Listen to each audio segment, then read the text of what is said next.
Hello दोस्तों, स्वागत है आपका ज्ञान सेतु जीएस अकेडमी में।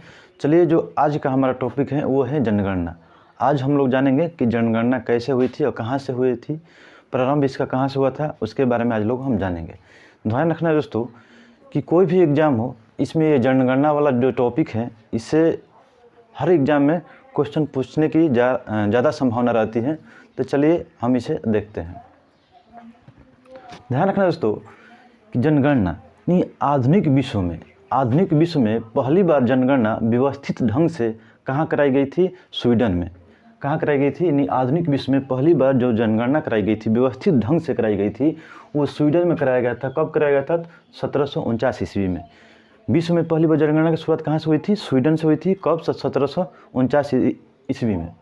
इसके बाद ध्यान रखना है कि विश्व में पहली बार दशकीय जनगणना, यानी कहने का मतलब कि 10 वर्ष के अंतराल पर दशकीय जनगणना की शुरुआत कहाँ से हुई थी? वो अमेरिका से हुआ था। कब हुआ था? तो 1790 ईस्वी में। तो कहाँ से हुआ था? यानी यूएसए। ठीक है, यानी विश्व में पहली बार दशकीय जनगणना की शुरुआत 1790 ईस्वी में हुई थी। कहाँ से? तो वो 1790 ईस्वी में, यानी यूएसए से, यानी अमेरिका से हुआ था। इसके बाद है इंग्लैंड में जनगणना की शुरुआत कब हुई थी? तो इंग्लैंड में जनगणना की शुरुआत 1801 ईस्वी में हुआ था। कब हुआ था? तो 1801 ईस्वी में हुआ था। इसके बाद है, ध्यान रखना है, अब चलते हैं भारत में।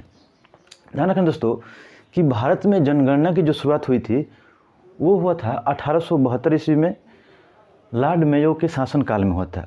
जब भारत के अंग्रेज गवर्नर जनरल होते थे, उन्हीं के समय में भारत में पहली बार जब जनगणना कराई गई थी, 1872 ईस्वी में कराया गया था पहली जनगणना।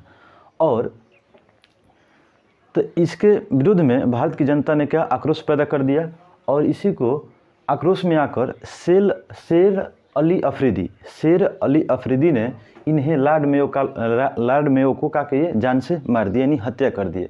कहाँ पर कर दिए? तो अंडमान निकोबार द्वीप समूह में। यानी कहने का मतलब है कि भारत में जनगणना की शुरुआत 1872 में हुई थी, लॉर्ड मेयो के काल में हुआ था, और शेर अली अफरीदी ने इनकी हत्या कर दी थी 1872 ईस्वी में। कहाँ पे कर दी थी? तो अंडमान निकोबार द्वीप समूह में। इसके बाद है भारत में नियमित जनगणना, यानी भारत में नियमित जनगणना की शुरुआत कब हुई?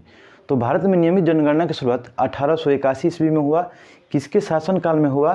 तो लॉर्ड रिपन के शासनकाल में हुआ। यानी नियमित जनगणना का मतलब हुआ है कि 10 वर्ष के अंतराल पर जनगणना जो कराई जाती है वो 10 वर्ष के अंतराल पर कराई जाती है। तो भारत में नियमित जनगणना की जो शुरुआत हुई थी 1881 ईस्वी में हुआ था। किसके शासनकाल में हुआ था? लॉर्ड रिपन के शासनकाल में।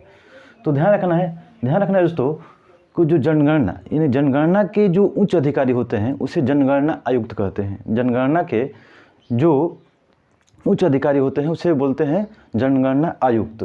तो उस समय जब नियमित जनगणना कराई गई थी भारत में 1881 ईस्वी में, उस समय जनगणना आयुक्त किसे बनाया गया था? तो डब्ल्यू प्लोडन को बनाया गया था।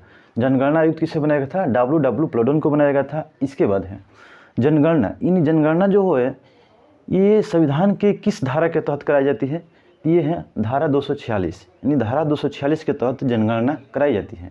इसके बाद है कि जो जनगणना आता है ये किस मंत्रालय के अधीन होता है? तो जनगणना जो होता है यह गृह मंत्रालय के अधीन होता है। ध्यान रखना दोस्तों कि जनगणना कराना किसका काम होता है? ये किसके अधीन होता है? तो गृह मंत्रालय के अधीन होता है। इसके बाद है इसके उच्च अधिकारी को जनगणना आयुक्त कहा जाता है। इसके बाद है अब हम चलते हैं कि 2011 की जनगणना। तो 2011 की जनगणना में हम लोग आज समझेंगे। इसके बाद जो 2011 की जनगणना के बाद होगी जो जनगणना वो 2021 में होगी, यानी 2010 में 2011 में 10 जोड़ दिएगा तो 2021 हो जाएगा। लेकिन 2021 में जनगणना नहीं हो पाई है। देखिए 2023 में जनगणना होने की ज़्यादा चांस है। तो ध्यान रखना है कि 2011 में जो जनगणना कराई गई थी उसके जनगणना आयुक्त किसे बनाया गया था? तो उनका नाम था सी चंद्रमौली। तो 2011 में जनगणना जो कराई गई थी उसके जो जनगणना आयुक्त बनाए गए थे सी चंद्रमौली को बनाया गया था। ध्यान रखना है कि 2011 की जनगणना जो थी कौन से क्रम की था? तो 2011 की जो जनगणना थी ये 15वें क्रम की थी।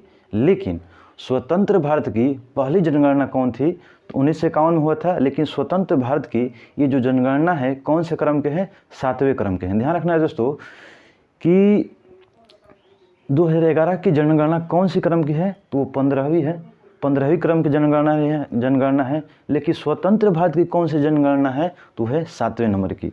ध्यान रखना है कि 7वें क्रम की है। स्वतंत्र भारत की कौन से क्रम की 2011 की जनगणना है, वह है 7वें क्रम की है। इसके बाद है कि 2011 में जो जनगणना कराया गया था, उसका शुभंकर क्या रखा गया था, तो उनका शुभंकर रखा गया था प्रगण शिक्षिका। तो ध्यान रखना है कि 2011 में जो जनगणना कराई गई थी, उसका शुभंकर रखा गया था प्रगणक शिक्षिका।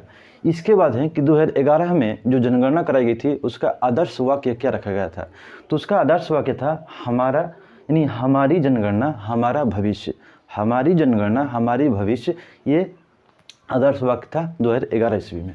ध्यान रखना है ये वाली बात कि 2011 की जनगणना कौन सी क्रम के था, तो 15वें क्रम के था। लेकिन स्वतंत्र भारत के कौन से क्रम के था, 7वें नंबर का था। आगे चलते हैं कि महान विभाजक वर्ष। ये जो महान विभाजक वर्ष है, किस वर्ष को कहा जाता है, तो 1921 को कहा जाता है।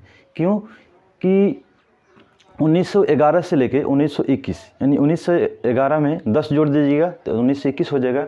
तो 1911 से लेके 1921 के बीच में जो जनगणना कराई थी, पहली महान विभाजक वर्ष इसको बोला जाता है। यानी 1921 ईस्वी को महान विभाजक वर्ष कहा जाता है। क्यों कहा जाता है, ध्यान दीजिए, क्योंकि यहाँ पर जो दशकीय वृद्धि ऋणात्मक दर था, तो दशकीय वृद्धि ऋणात्मक दर -0.31। ध्यान रखना है कि दशकीय वृद्धि कितना हो गया था, दशकीय वृद्धि ऋणात्मक दर कितना हो गया था, तो -0.31% घट गया था। ध्यान रखना है कि महान विभाजक वर्ष जो था, ये यानी कहने का मतलब कि 2011 की जनगणना के अनुसार दशकीय वृद्धि ऋणात्मक दर सबसे कम कहाँ था, तो वो था कहाँ पे, नागालैंड में।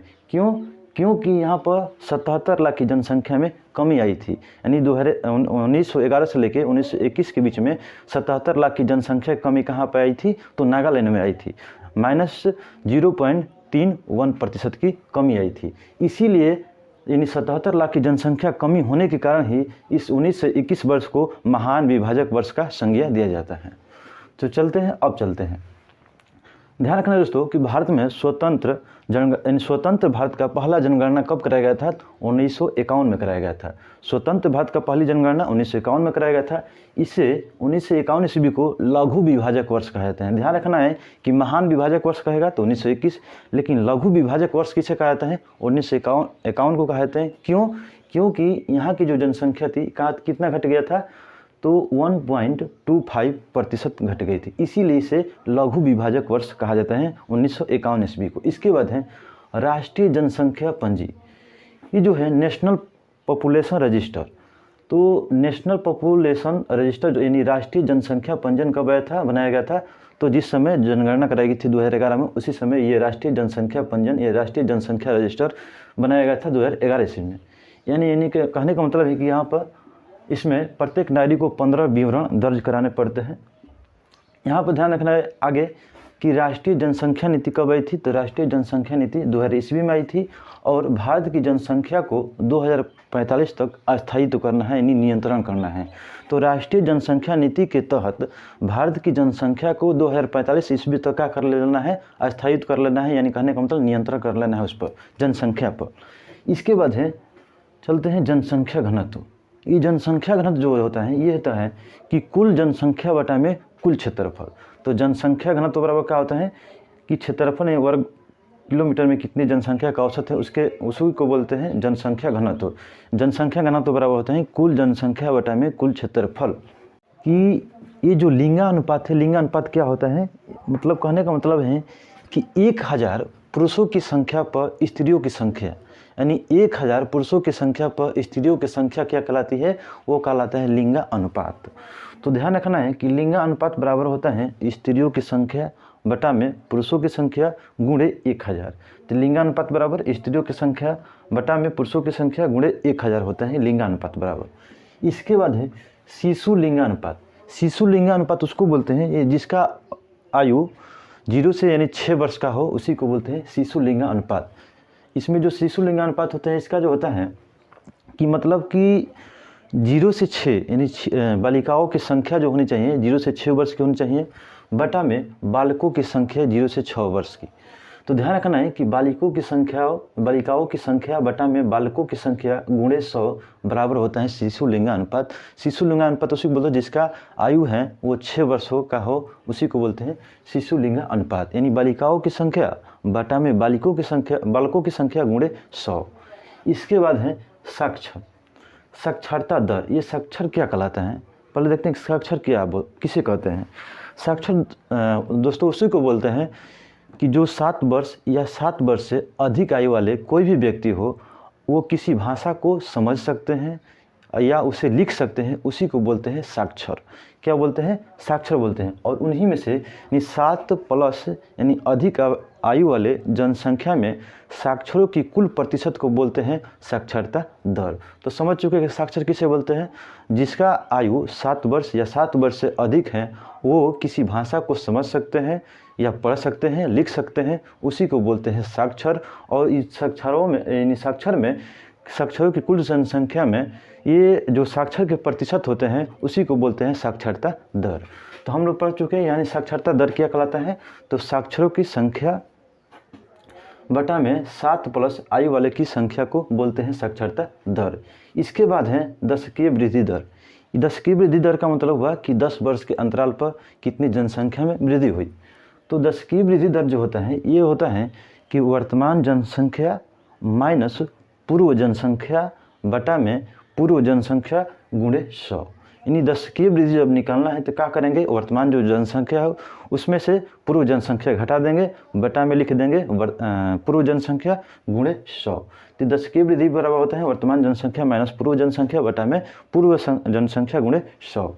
इसके बाद ध्यान रखना दोस्तों कि भारत में पहली बार जातीय जनगणना कब कराई गई थी। यानी जाति को लेकर पहली बार जनगणना कब कराई गई थी, तो वो कराया गया था 1931 में। तो भारत में पहली बार जातीय जनगणना की शुरुआत जो हुई थी 1931 में। ध्यान रखना है दोस्तों, ये जो जातीय जनगणना हुई थी ये त्रिपुरा क्षेत्र वाले से हुआ था, यानी केरल के यानी कहने का मतलब है कि त्रिपुरा क्षेत्र से शुरू हुआ था। जातीय जनगणना की शुरुआत 1931 में हुआ था। ध्यान रखना है कि जातीय जनगणना कराने वाला पहला राज्य कौन था, वो था कर्नाटक। तो ध्यान रखना है कि जातीय जनगणना कराने वाला भारत का पहला राज्य कौन था, तो वो था कर्नाटक। ध्यान रखना है कि कौन था, तो कर्नाटक था। इसके बाद है कि बिहार 2022-23 से लेकर बहुत चर्चा में है। यहाँ पर नीतीश जी ने मांग की है कि हमारे राज्य में जातीय जनगणना कराई जानी चाहिए, तो हो भी रहा है। तो ध्यान रखना है कि भारत में जातीय जनगणना कराने वाला दूसरा राज्य कौन सा बन जाएगा, तो वो है अपना बिहार। तो ध्यान रखना है कि जातीय जनगणना कराने वाला दूसरा राज्य कौन सा बन गया है या बन जाएगा, वो है अपना बिहार। लेकिन पहला राज्य कौन था, कर्नाटक। जातीय जनगणना की शुरुआत कब हुई थी, तो 1931 में हुई थी। इसके बाद हम लोग देख चुके कि जनगणना की प्रारंभ कैसे हुआ, कहाँ से हुआ। ये ध्यान रखना है आपको कि महान विभाजक वर्ष 1921 को कहा जाता है। क्यों, क्योंकि नागालैंड में यहाँ पर दशकीय वृद्धि ऋणात्मक दर रहा था। क्यों, यहाँ पर -0.31% यहाँ पर मतलब कि जनसंख्या 77 लाख घट गई थी, इसीलिए इसको बोलते हैं क्या, महान विभाजक वर्ष। और लघु विभाजन वर्ष जो उसी को बोलते हैं कब, तो 1951 को। क्यों, क्योंकि यहाँ पर 1.25% की जनसंख्या घट गई थी। ध्यान रखना है कि स्वतंत्र भारत का पहली जनगणना कब कराया गया था, तो 1951 में कराया गया था। इसी को बोलते हैं लघु विभाजक वर्ष।